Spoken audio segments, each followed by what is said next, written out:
Es otra entrada. Sí. Buenos días, amados hermanos. Vamos a seguir adelante con la escuela dominical. Voy a invitarles a que oremos un momento. Algunos de nosotros venimos cansados, ¿verdad? Venimos cansados del trabajo del día de ayer y pues vamos a ponernos en las manos del Señor, que eso no sea un motivo para estar atentos a la palabra. Señor, te damos gracias te damos, Señor, en esta mañana. Gracias por el bienestar, por la salud. Gracias por todas las bendiciones, Señor, que podemos gozar en tu presencia. Aquí estamos, Señor, como cada domingo venimos con un corazón dispuesto, Señor, a ser enseñados. Gracias por tu palabra, porque por medio de ella tú estás hablando en nuestras vidas. Por medio de tu palabra, Señor, tú creaste todas las cosas, las visibles e invisibles. El poder de tu palabra, Señor, no ha menguado, sigue siendo el mismo como cuando tú hiciste los cielos y la tierra, realizaste la luz a ese desorden, a ese caos. De la misma manera, Señor, tu palabra sigue siendo igual de poderosa, tu palabra sigue siendo igual de portentosa. Pedimos a tu Santo Espíritu, Señor, que está entre nosotros y en nosotros, que cada lección que hemos estado viendo ya, Señor, de esta serie pueda impulsarnos a dirigirnos a cumplir tu voluntad en nuestras vidas, en la comunidad, aquí Comunidad Gracia Redentora, Señor, en las familias. Sabemos tú quieres prepararnos, Señor, para llevarnos más allá de lo que nosotros pedimos o pensamos, y lo vas a hacer por medio de tu palabra. Bendice y añade bendición, Señor, a esta escuela dominical. En Cristo Jesús te lo pedimos. Amén. Bien, hermanos, pues seguimos con esta serie, Unidos en Jesús. Ya estamos en la sesión número 4. Abran sus libros en la sesión número 4. Y la semana pasada vimos el tema de un tiempo con Jesús, ¿verdad? ¿Se acuerdan? Creo que fue la semana pasada, la sesión 3, que fue un tiempo con Jesús. ¿Cuántos pueden recordar las 3 que ya pasamos? La primera que acaba de pasar. La segunda,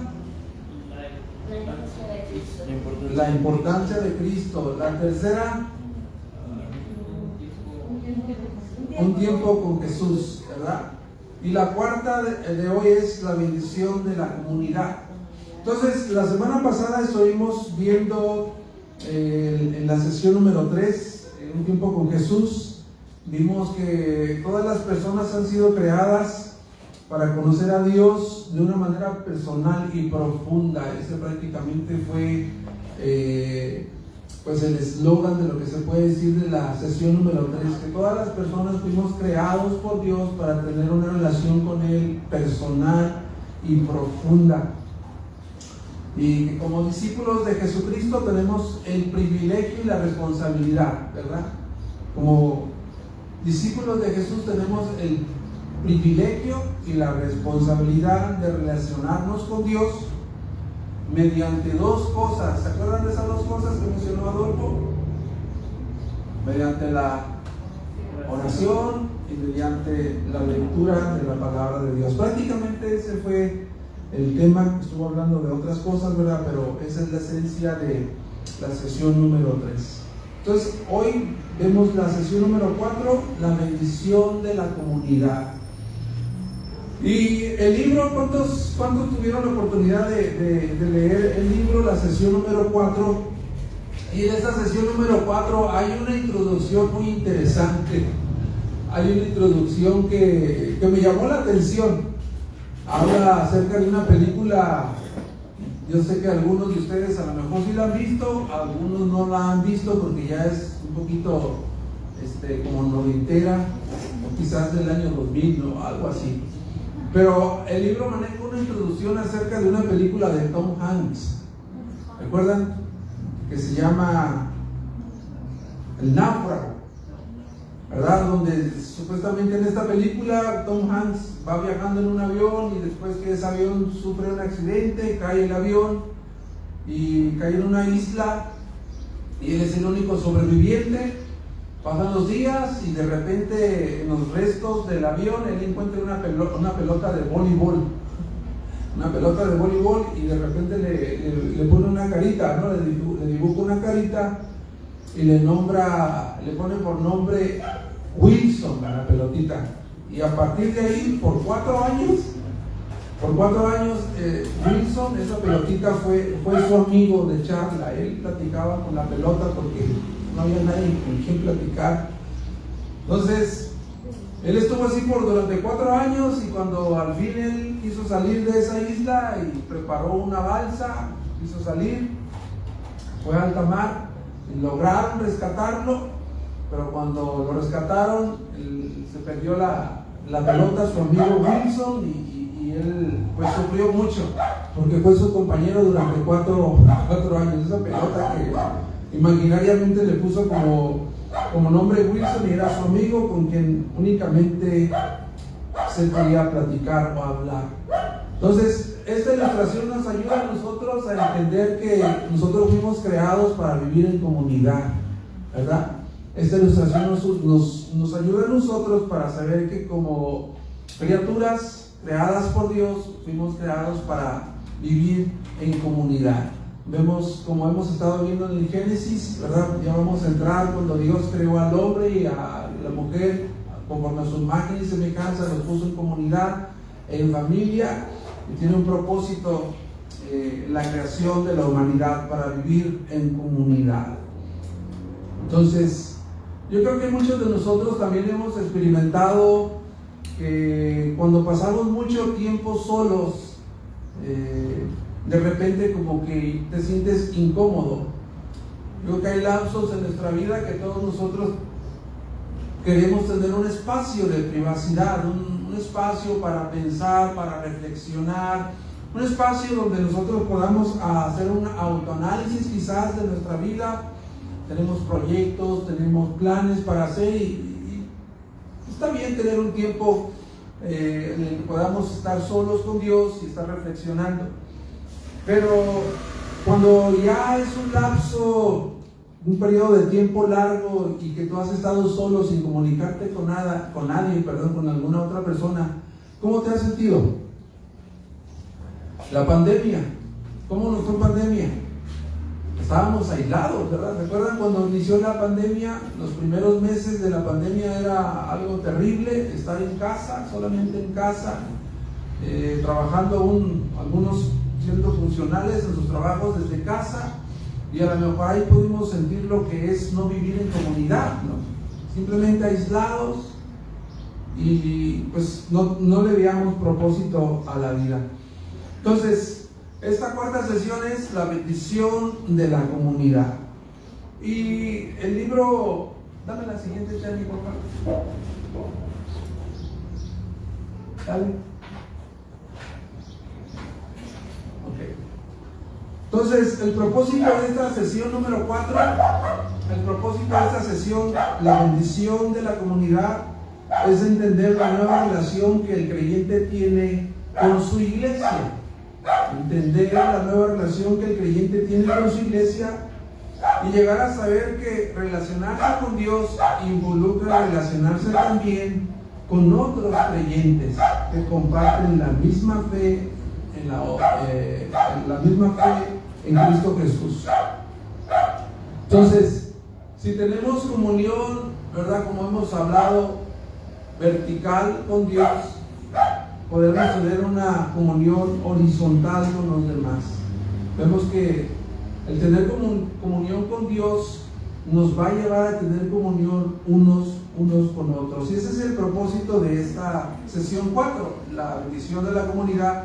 es entender que nosotros como creyentes tenemos que tener una relación con los demás miembros de la iglesia y saber que relacionarse con Dios involucra relacionarse también con otros. Ok, vamos a la historia. Vayan a sus Biblias a Hechos capítulo 2. Hechos capítulo 2, del 42 al 47.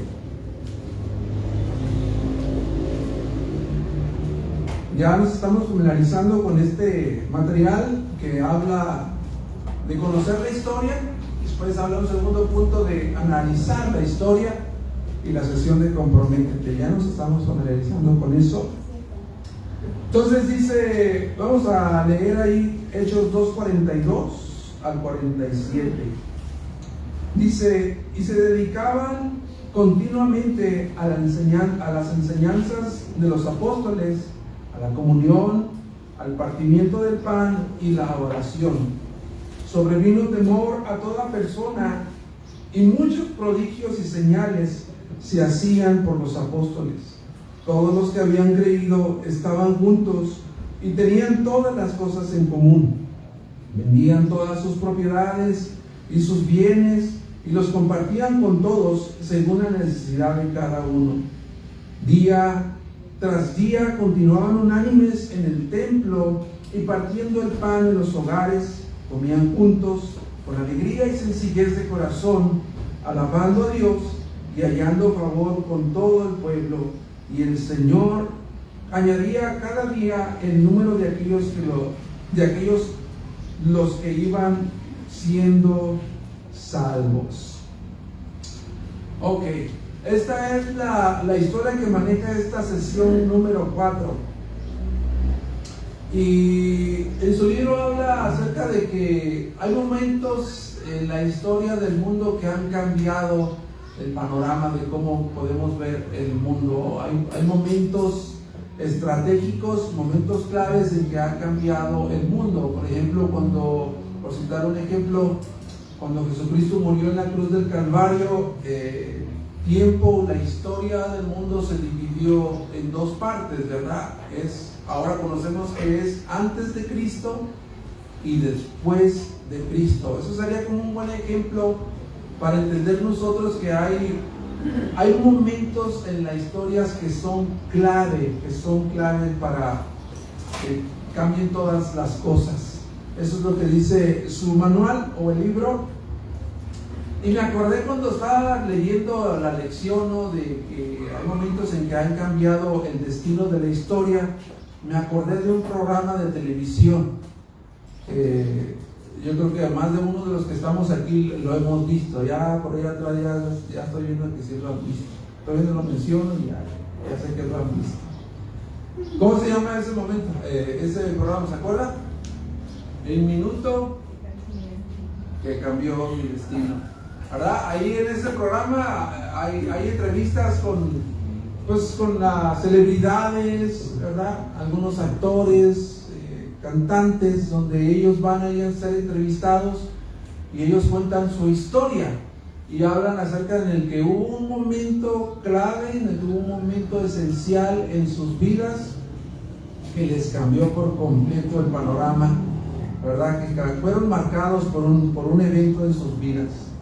Bueno, pues también en la Escritura hay un momento en el que cambió todo.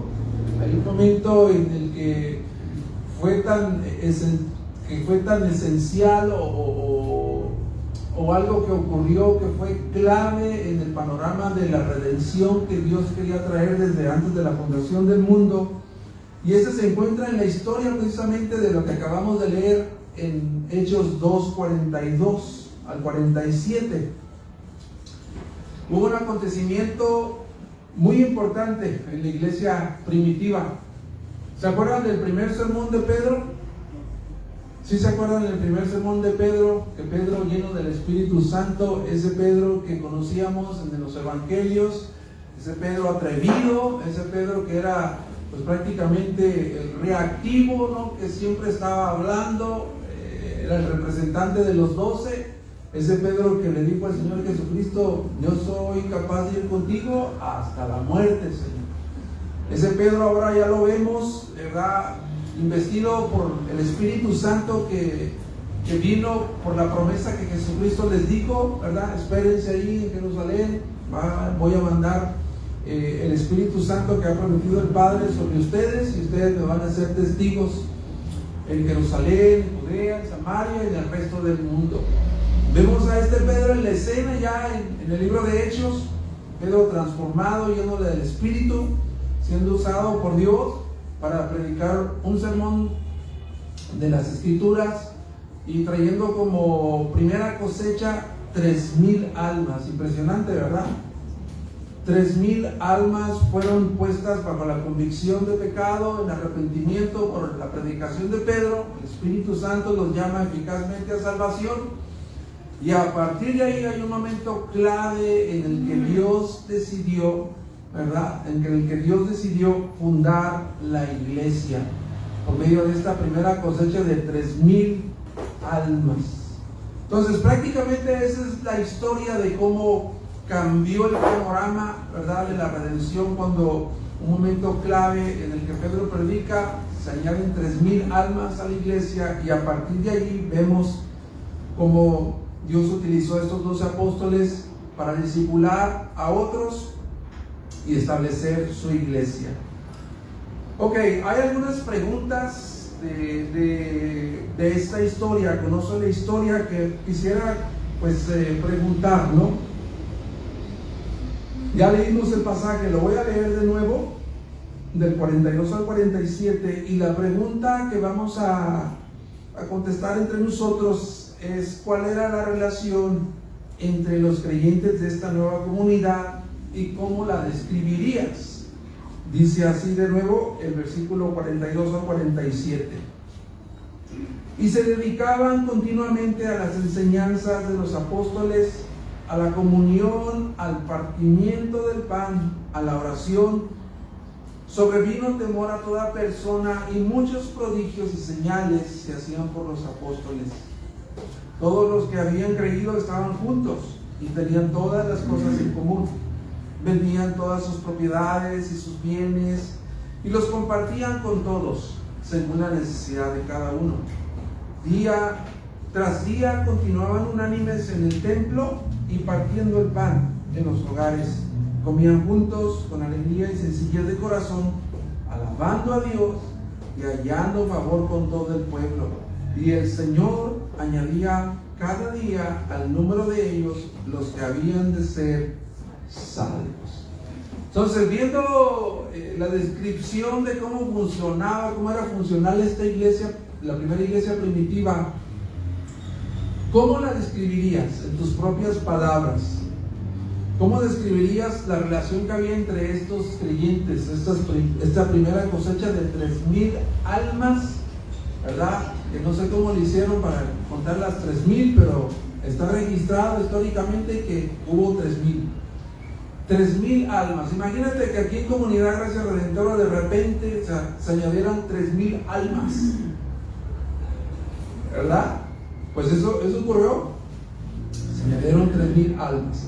Pero lo que me interesa escuchar de ti es cómo describirías la relación entre los creyentes de esta nueva comunidad.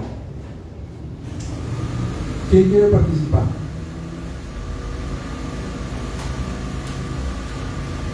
Ok, no hay voluntarios, empiezo a escogerlos.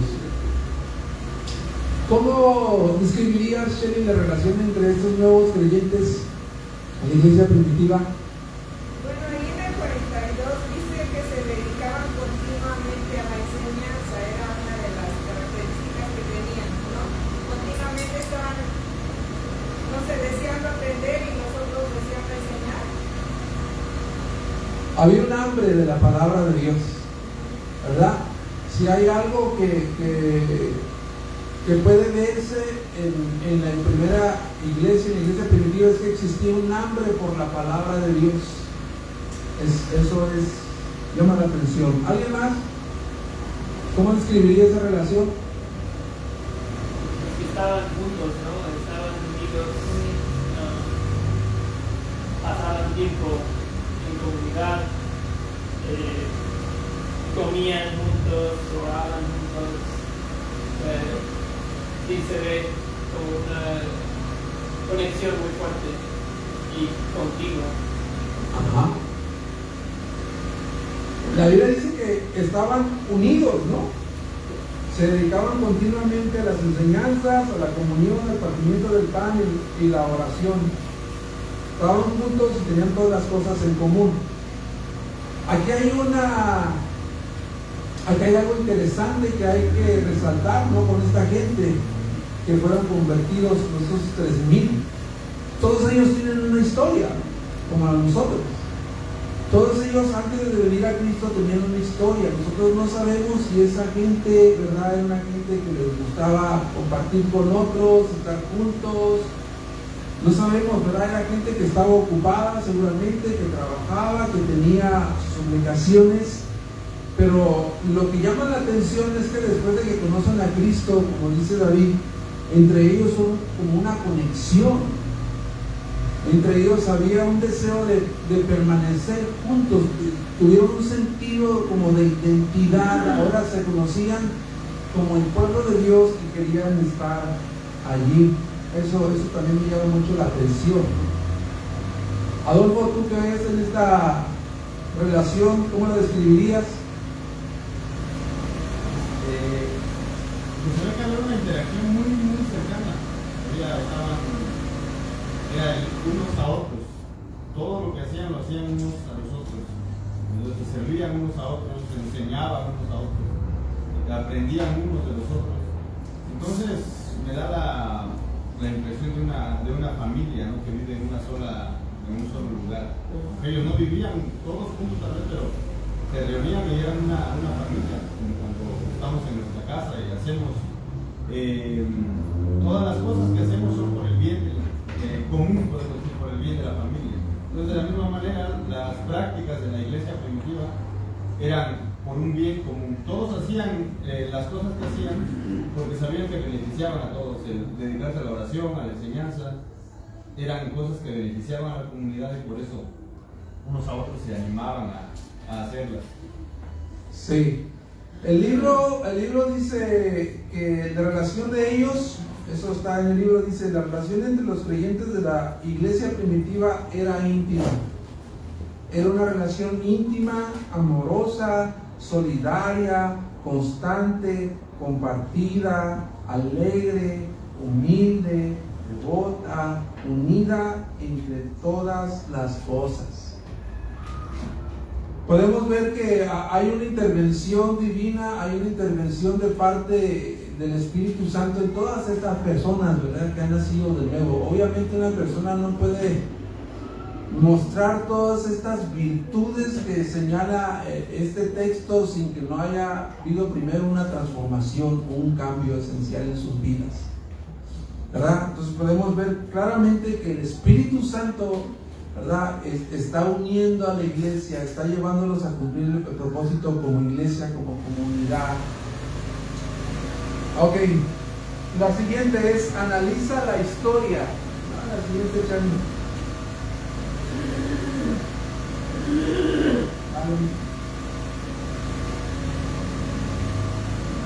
Analiza la historia. Y aquí tenemos dos preguntas que hace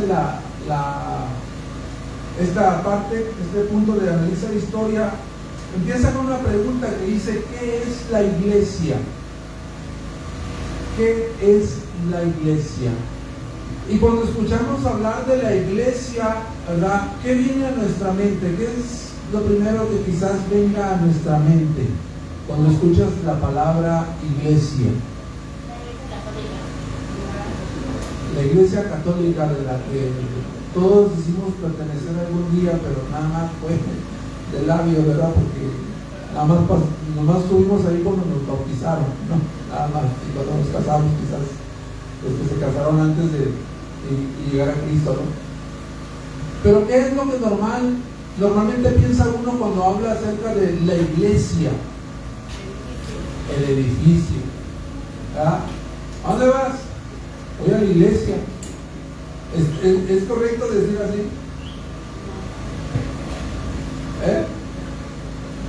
¿Cuántos están de acuerdo que es incorrecto decir voy a la iglesia? Voy a misa. Voy a misa, dice. Es más correcto decir voy a congregarme, ¿verdad? Porque la iglesia, ¿quién es? Somos nosotros la iglesia. Somos nosotros la iglesia.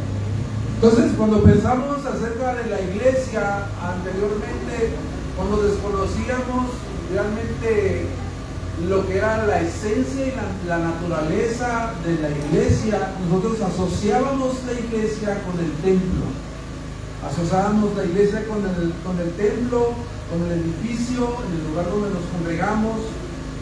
Pensamos que la iglesia también, posiblemente antes pensábamos de esta manera, que la iglesia era un conjunto de actividades religiosas que hacen los que creen en Cristo, ¿no? Como congregarse, escuchar un sermón, ¿verdad? Venir a la escuela dominical, cantar himnos, ofrendar, reunirse por grupos, y todo eso es parte de lo que hace una comunidad de creyentes. Eso es parte de lo que hace una comunidad de creyentes. Y también muchas veces pensamos, anteriormente quizás hayamos pensado que la iglesia son sus líderes, ¿no? Que la iglesia son los líderes. Oye, pensamos que la iglesia solamente le pertenecen a los líderes, ¿no? Pues que es el hermano fulano que es el que ha plantado, es el que tiene interés que la iglesia siga creciendo, que seamos comunidad, pero realmente tampoco es eso, ¿no? Entonces, por ahí hay una definición, no sé si la alcanzan a leer, pero está en sus libros. Hay una definición muy sencilla acerca de qué es la iglesia. Dice, la iglesia es una comunidad de personas que siguen a Jesús como su Señor y Salvador. Esta definición está sencilla, pero está profunda a la misma vez. Es una definición sencilla, pero a la vez es muy profunda. Es una comunidad de personas que siguen a Jesús, eso es clave, siguen a Jesús como Señor y Salvador. Es decir, quizás haya gente que siga al Señor Jesús simplemente como su Salvador, ¿verdad? Como su Salvador, pero hay otros que se han rendido ante el Señor y han depositado su vida ante el Señor, que quiere decir el amo o el dueño de nuestras vidas. Entonces es una definición muy, muy sencilla, pero a la vez es muy profunda, porque Dios es el Señor de nuestras vidas y el Salvador también de nuestras vidas. Entonces, la iglesia no es un edificio, la iglesia no es lo que hacemos, sino lo que somos nosotros, ¿verdad? La iglesia no es un edificio, la iglesia no es lo que hacemos, sino quiénes somos nosotros. Nosotros somos seguidores de una persona que es Jesucristo. Entonces, la comunidad de creyentes que describe este texto en Hechos 2, 42 al 47, eran creyentes que se reunían para aprender de las Escrituras, ¿verdad? Eran creyentes que se reunían, se congregaban para aprender de las Escrituras, tener un estudio de las Escrituras, se reunían para servirse unos a otros, para apoyarse unos a otros, y allá va algo muy importante, para comer unos con otros. Eso es clave, no falta, ¿verdad? El tener tiempo en la mesa, conversar, y quizás sea la parte más, ¿cómo podemos nombrarla? Más satisfactoria, ¿no? En la carne, posiblemente pueda decir que es la parte más satisfactoria, ¿verdad? Pero se reunían con esos propósitos, y sobre todo para satisfacer las necesidades de unos a otros y dar a conocer al mundo el amor de Dios. Dice que el Señor añadía a aquellos que iban siendo salvos, dice el versículo final, el versículo 47.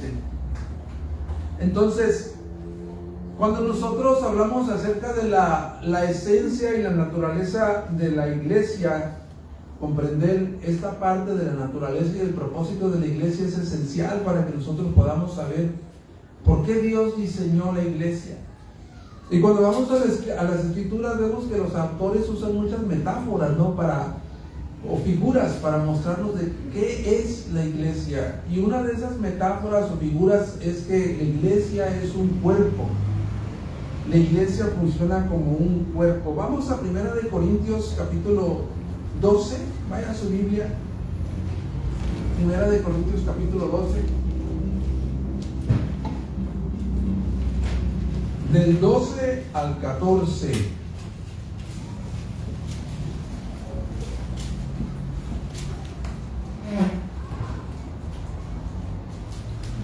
Dice, porque así como el cuerpo es uno y tiene muchos miembros, pero todos los miembros del cuerpo, aunque son muchos, constituyen un solo cuerpo. Así también es Cristo. Pues por un mismo espíritu todos fuimos bautizados en un solo cuerpo, ya sean judíos, griegos, ya sean esclavos o libres, a todos se nos dio de beber de un mismo espíritu.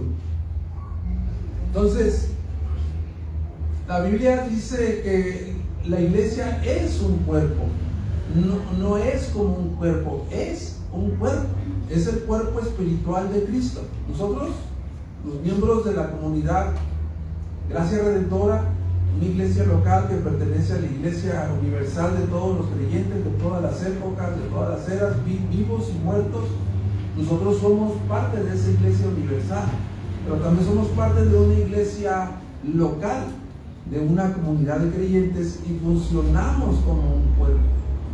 Funcionamos como un cuerpo. Entonces, ver que la iglesia es un cuerpo y funciona como un cuerpo nos enseña a nosotros que nos necesitamos unos a los otros, ¿verdad? Esa es una enseñanza de la analogía o la metáfora de un cuerpo de la iglesia. Es que todos nosotros somos miembros del cuerpo de Cristo, pero somos miembros unos a los otros, y cada miembro se necesita del uno al otro. Es como si ese dedito que tenemos en el pie más chiquito, no sé cómo se llama el dedito ese, pero el más pequeñito que está ahí, que muchas veces hasta luce medio feíto, ¿no? Así, bien pequeñito, arrugadito allí. Y dices, bueno, ¿para qué lo ocupo este pequeño dedo, no? Me lo voy a cortar, no me sirve.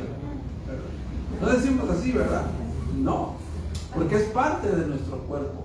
Entonces, todos los miembros de un cuerpo se necesitan mutuamente.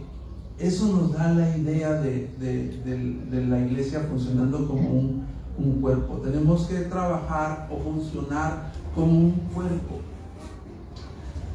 Aquí viene una pregunta interesante, hermanos, en el libro, y quiero por lo menos darle la oportunidad a 2 o 3 que nos digan cuál ha sido su experiencia o cómo describiría su experiencia con la iglesia en el pasado.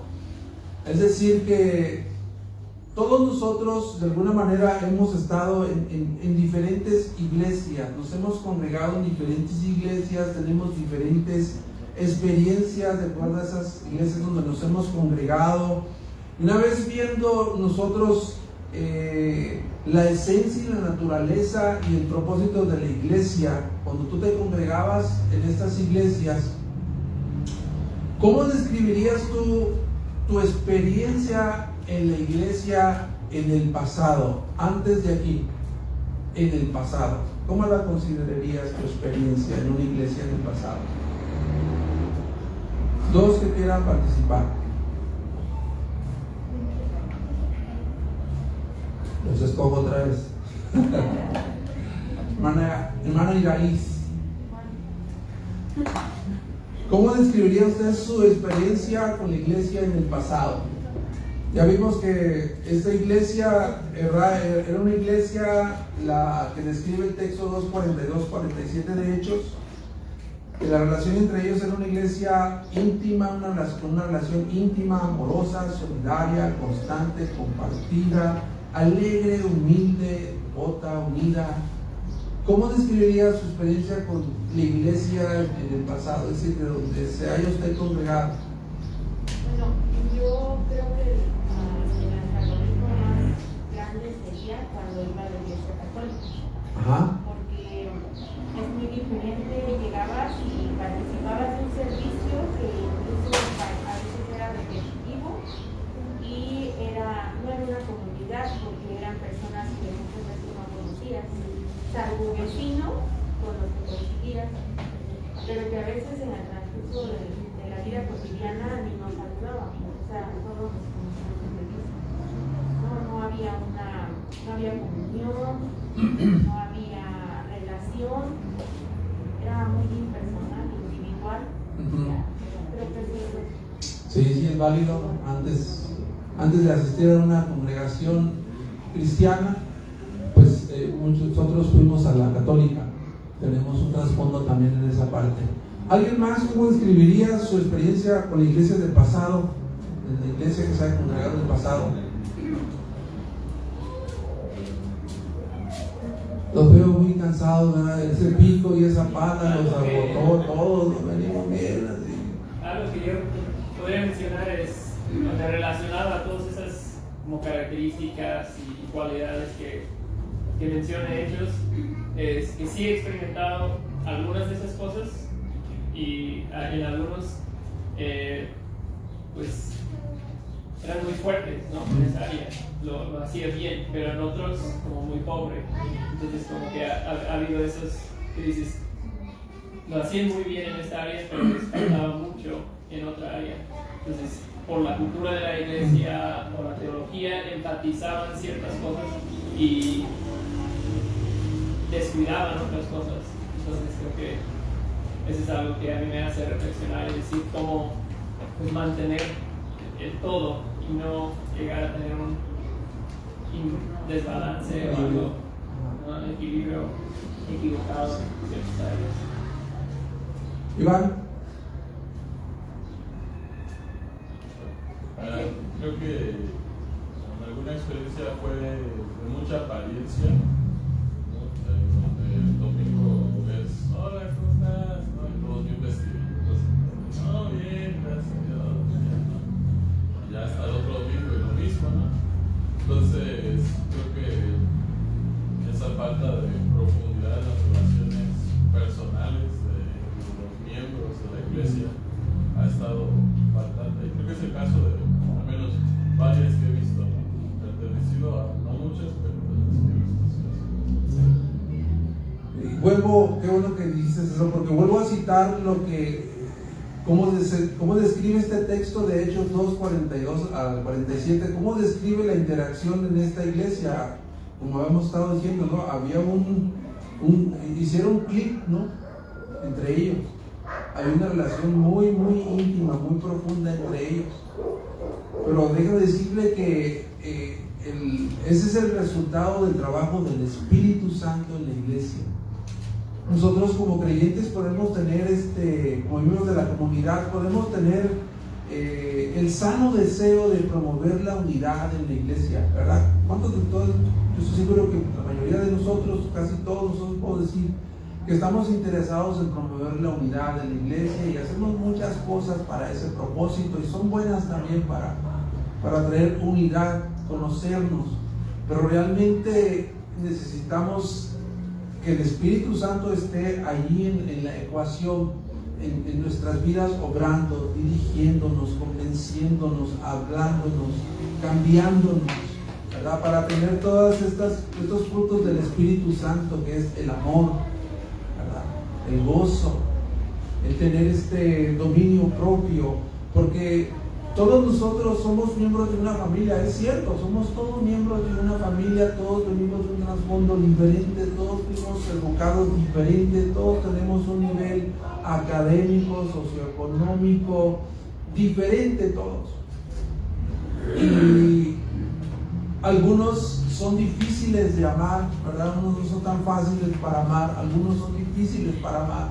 Entonces, estoy convencido que el único que puede prevalecer, el único que puede promover la unidad, como dice Efesios, que puede promover que toda la iglesia puede estar solícitos en la unidad del Espíritu, con E mayúscula, es el mismo Espíritu Santo.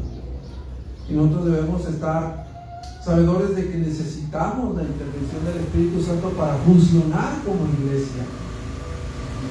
Porque, de veras, hermanos, quizás para los que estamos aquí, recordar cómo fue nuestra experiencia en la iglesia del pasado, pues muchos de nosotros traemos a la memoria malos recuerdos. Quizás hay malos recuerdos, ojalá que no haya tantos, no, pero es algo que ahí está, no lo podemos pasar por alto. Hay recuerdos buenos, recuerdos malos, y quizás algunos de esos recuerdos incluyen aspectos negativos como divisiones, maltrato, ¿verdad? Que haya por parte de las autoridades de la iglesia abuso de autoridad. Entonces, estoy seguro que muchos de nosotros pasamos por eso. Pero yo creo que conociendo cuál es el propósito y la naturaleza de la iglesia, que es funcionar como un cuerpo, ¿verdad? Eso nos deja mucho a nosotros de qué podemos hacer nosotros como miembros de un cuerpo, miembros unos a los otros para promover la unidad. Ok, dice, ¿cuál es el propósito de la iglesia? Tiene dos propósitos. Dame la siguiente, cheque. ¿Cuál es el propósito de la iglesia? Hay dos propósitos que maneja el libro, que dice: existir como una comunidad de seguidores de Cristo que se apoyan, animan y capacitan unos a otros. 2. Servir como representantes del reino para poder realizar su obra en el mundo. Entonces, una de las respuestas de cuál es el propósito es vivir en comunidad, ser seguidores de Cristo, apoyarnos mutuamente, animarnos y capacitarnos mutuamente. Ahí está la esencia, ¿no?, de que no fuimos creados para vivir en hacinamiento. Y el segundo me llama la atención cómo lo pone el libro, ¿no? Para ser representantes del reino, para poder realizar su obra en el mundo. Porque regresando a Hechos 2,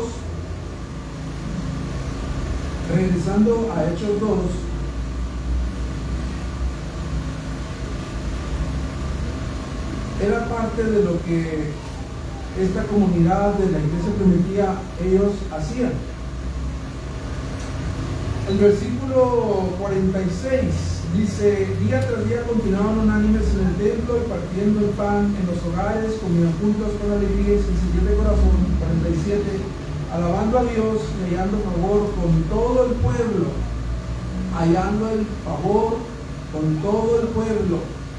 y el Señor añadía a los que iban siendo salvos. Entonces, ambos de estos dos propósitos que dice, ¿cuál es el propósito de la iglesia?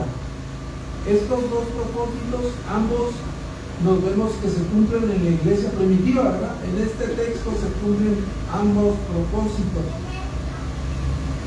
Y hay algo que no podemos pasar por alto, hermano. Yo creo que hay algo en este texto que no podemos pasar por alto en Hechos 2, 42 y 47, que llama la atención. Esto es de que ellos vendían sus propiedades y sus bienes y los repartían a todos según la necesidad de cada uno. Versículo 2:45. ¿No es algo que te sorprende, hermano? ¿No te sorprende eso? Que de repente les diga: Beto, hermano, aquí está la llave del carro, úselo para lo que haya necesidad. Que de repente mi esposa diga: no, pues tengo un terreno allá en fulana parte, lo dono para seguir adelante con las necesidades de... ¿No te sorprendería eso? En una ocasión yo he contado que me encontraba en una conferencia y había líderes y pastores en esa conferencia y estaban hablando del amor de Dios, que era el amor de Dios que nos impulsaba para hacer la obra en Cristo. Y había entre nosotros en una mesa como de 10 10 pastores y líderes, había alguien que tenía ya tiempo en la obra, alguien humilde, ¿verdad? La manera en la que iba vestido, era un pastor humilde. Se miraba que era un pastor que estaba en necesidad. Y uno de los pastores que estaba sentado en esa mesa empezó a platicar con él. Yo alcancé a escuchar algo, ¿no?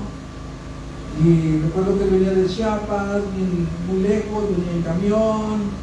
Le contó cómo estaba trabajando en Chiapas. Y el hombre con el que estaba trabajando, pues se miraba que pues estaba muy bendecido de parte de Dios. Para no hacerla muy larga, el hermano allá afuera, después de que se acabó la conferencia, allá afuera agarró las llaves de su carro y le firmó ahí los papeles, le salió la propiedad de los derechos de su carro y le dijo: toma, hermano, para que te devuelvas y lo uses para tu ministerio. ¡Wow! A lo mejor lo hizo porque le sobraba el dinero, ¿no? Tenía muchas maneras de poder bendecir, ¿no? Pero yo creo que tengas poco, tengas mucho, el desprenderte de lo que tengas, sea mucho, sea poco, eso es lo que vale, ¿verdad? Sea mucho o sea poco. Entonces, uno de los propósitos aquí es que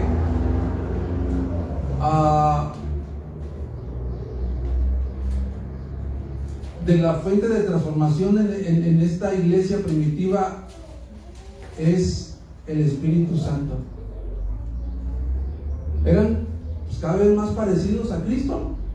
Era una comunidad cada vez más parecida a Cristo.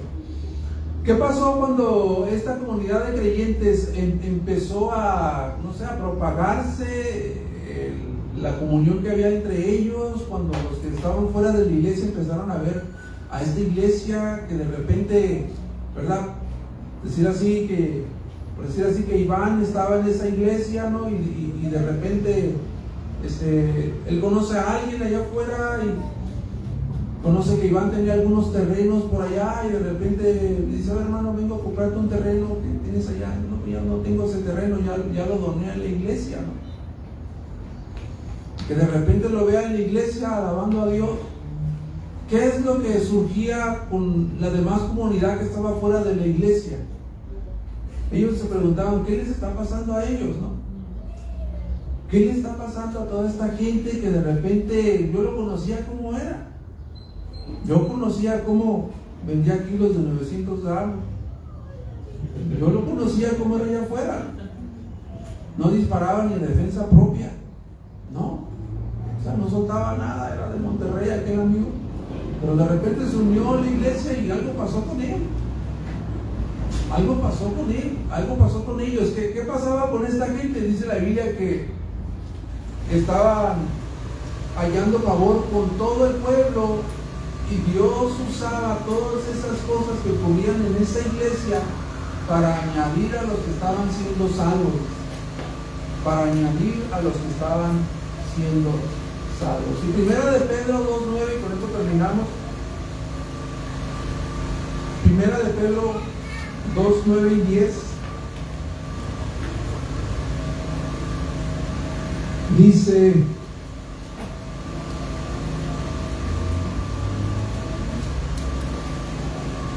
pero ustedes son linaje escogido, real sacerdocio, nación santa, pueblo adquirido para posesión de Dios, a fin de que anuncien las virtudes de aquel que nos llamó a las tinieblas a su luz admirable. Ustedes en otro tiempo no eran pueblo, pero ahora son el pueblo de Dios. No habían recibido misericordia, pero ahora han recibido misericordia. Si te das cuenta, el apóstol Pedro está usando varios adjetivos para describir lo que es la iglesia, ¿verdad? Él está diciendo: la iglesia es un pueblo adquirido por Dios, es una nación santa, es posesión de Dios, linaje escogido de parte de Dios. Ese versículo también nos habla acerca de la naturaleza y el propósito de la iglesia. ¿Cómo miraba Pedro a la iglesia? Es es algo que Dios lo compró. Es posesión de Dios. Cada uno de nosotros somos posesión de Dios. Somos un pueblo. Y somos un linaje escogido, dice la Biblia. ¿Verdad? ¿Para qué?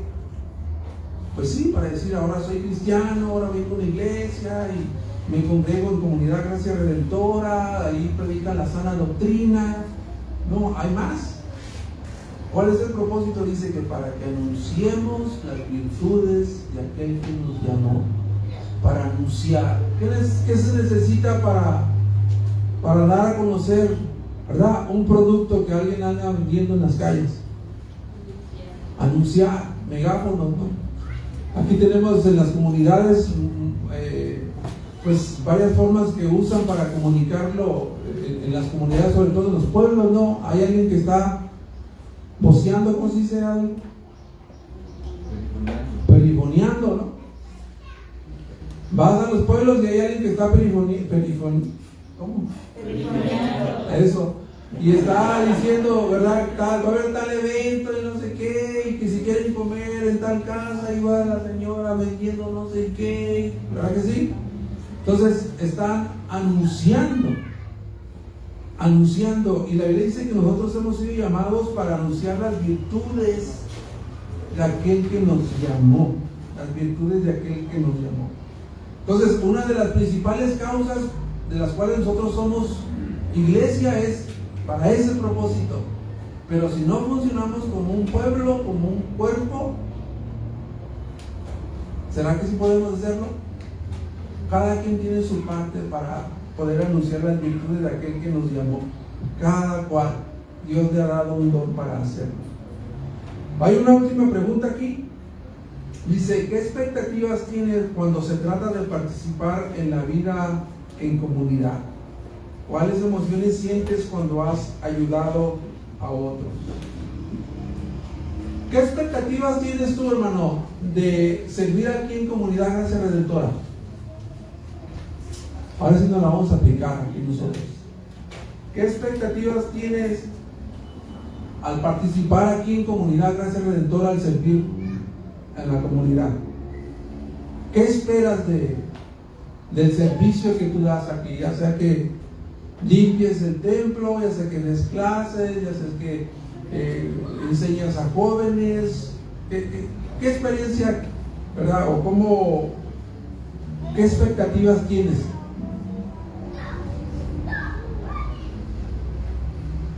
Ese pico y esa pala nos mató a todos, ¿verdad? Que nos venimos cansados. ¿A quién le pregunto? Brenda, ¿qué expectativas tienes, hija, de participar aquí en la vida de comunidad? Pues en mi caso, como yo sirvo en la ingeniería infantil, pues las expectativas que tengo es de que cada una de las maestras podamos seguir creciendo, porque también al mismo tiempo que nosotros preparamos las lecciones para dársela a los niños, nos damos cuenta de que también eso es algo que debemos seguir aplicando en nuestras vidas. Entonces, la expectativa que tengo es poder enseñar a los más pequeños acerca de la palabra de Dios. Ok. Esa pregunta es interesante porque muchas veces tenemos la impresión de que cuando nos unimos a una iglesia, las expectativas que tenemos de unirnos a una iglesia es que nos sirvan, ¿verdad? Que nos sirvan. Decir, ¿sabes que voy a encontrar una iglesia sana donde me compartan el evangelio, donde pueda ser alimentado? Todo eso está bien, no digo que está mal, está muy bien, pero tenemos que ir más allá. Porque otra de las figuras que maneja Pedro, creo que es Pedro, que dice que la iglesia somos piedras vivas, ¿verdad? Piedras vivas que Dios va añadiendo a un templo espiritual para ofrecer sacrificios espirituales a Dios. Entonces, en una iglesia, hermanos, somos piedras vivas. Poniéndolo más coloquialmente, en una iglesia no hay piedras decorativas, ¿verdad? No hay piedras decorativas que están ahí nada más pasivas, ¿no? No, son piedras vivas que están sirviendo con sus dones entre la comunidad a los demás. Ok, comprométete, esta última parte, ya se lo voy a pasar muy rápido, rapidísimo, citando un versículo que está en esta parte de sus libros, en Juan 13. Juan 13, comprométete. Juan 13, 34, 35, dice: un mandamiento nuevo les doy, que se amen los unos a los otros. Que como yo los he amado, así también se amen los unos a los otros. En esto conocerán todos que son mis discípulos, si tienen amor unos a los otros. Entonces, aquí vemos de nuevo también que uno de los principales propósitos de la iglesia, de los discípulos, seguidores de Cristo, es amarnos unos a otros, servirnos unos a otros en amor. Servirnos unos a otros en amor. Y tengo una nota de ahí de su libro.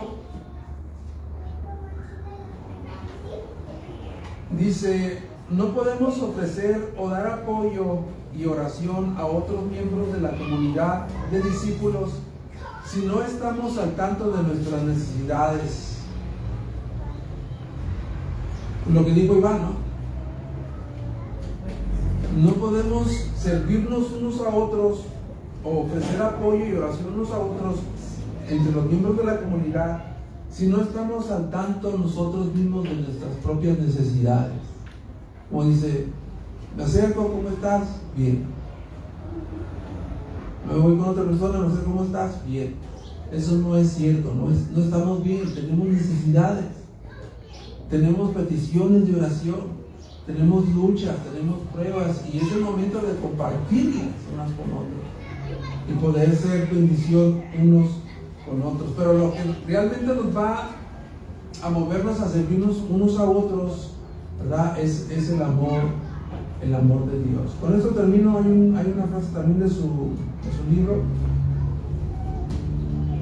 Dice: ser miembros de una comunidad de discípulos siguiendo a Jesús como Señor y Salvador es un regalo. Y cuando hay gratitud en nuestros corazones, tenemos menos tiempo y energía para ser negativos y quejarnos. Dice además: cuando empecemos a entender el privilegio y responsabilidad de ser miembros de una iglesia local, comenzaremos a cambiar de actitud, y también la iglesia comenzará a cambiar. Será una iglesia más saludable, porque uno de sus miembros gozará de mejor salud espiritual. Vamos a orar, hermanos, para terminar. Señor, te damos gracias en esta tarde, en esta mañana. Señor, te agradecemos. Queremos bendecirte, Señor, porque eres tú, Señor, obrando en esta iglesia. Eres tú, Señor, quien está poniendo el amor de Cristo en nuestros corazones para servirnos mutuamente unos a otros. Gracias. Gracias, porque yo puedo ver, Padre, que aquí se están reforzando relaciones, que aquí hay hermanos que abiertamente, Señor, podemos platicar y podemos hablar de nuestras luchas, podemos hablar, Señor, de nuestras aflicciones, podemos ayudarnos mutuamente, Señor. Ayúdanos a que esta comunidad sea conocida con ese distintivo, Señor, de que nos servimos unos a otros, pero que seamos movidos realmente, Señor, por tu Santo Espíritu y por el amor de Dios que ha sido derramado en nuestros corazones a través del Espíritu Santo. Y permite que no solamente esta comunión entre nosotros aquí, Señor, pueda ser edificante, sana para la salud espiritual de la iglesia, sino que también traspase estas cuatro paredes, Señor. Que otros puedan ver, Señor, el amor de Cristo en nosotros, como tú dijiste. En esto conocerán que son verdaderamente mis discípulos y se aman unos a otros. Que ese amor pueda invadir a otros, que ese amor pueda ser, Señor, una señal a otros de que no somos nosotros como aquellos que observaban la iglesia primitiva. Podían ver que era Cristo la fuente de transformación de ellos. porque muchos estaban siendo añadidos, Señor. Los que habían de ser salvos estaban siendo añadidos. Nosotros decíamos eso no solamente para esta comunidad, Señor, sino para todas las demás iglesias aquí en Oaxaca, Señor. Necesitamos iglesias sólidas que prediquen el sano evangelio. Pero para tener iglesias sólidas necesitamos familias sólidas también, líderes sólidos. Nos ponemos en tus manos y confiamos, Padre, que tú vas a seguir bendiciendo Comunidad Gracia Redentora. Así lo creemos, en el nombre de Cristo Jesús. Amén. Tomen su tiempo para descansar, hermanos.